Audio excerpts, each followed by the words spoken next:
It is not the first time that such a region has sought independence. But what things do you need to become an independent state? BBC World Services has looked into how it might work. You can't be a real country unless you have a beer and an airline. So said the rock musician Frank Zappa.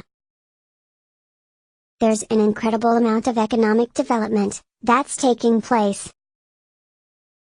Ties, effective ties, ties of belonging, of identity, of feeling. And also, ties relating to those of practical shared interest.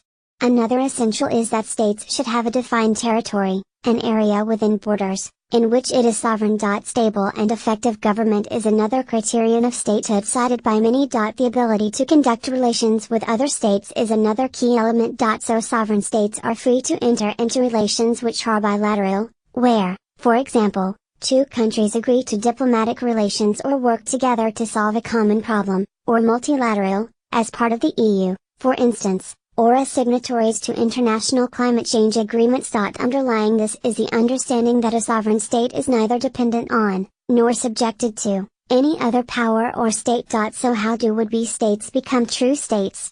Individual countries can recognize each other, but the big prize is recognition as a state by the United Nations. The benefits are legion: the protection of international law, access to loans from the World Bank and the IMF, control over borders and greater access to economic networks and mechanisms. On 1st of October, Catalonia held an unofficial vote to determine whether or not the region should break away from Spain to become an independent state. Then Somaliland unilaterally declared independence. There's a remarkably strong government, explains Rebecca Richards. Plus the protection afforded by trade laws, making it easier to create trade agreements. But can you be unrecognized by the UN and still be a state? Essentially, it's the old adage, if it walks like a duck and talks like a duck, it is a duck, explains Rebecca Richards, a lecturer in international relations at Keele University. The definition of a people is much disputed, but some might argue that it means a permanent population with a concept of, and belief in, their own nationality. As James Irving, who teaches international law at the London School of Economics, LSE, puts it, are there.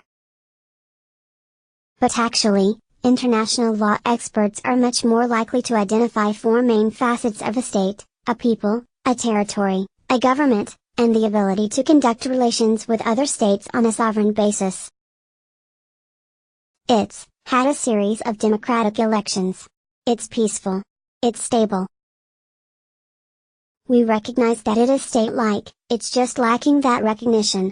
Somaliland is a case in point. A former British protectorate in East Africa, it was independent for 4 days in 1960, before it joined up with Italian Somalia. It remained part of Somalia until the government there collapsed in 1991,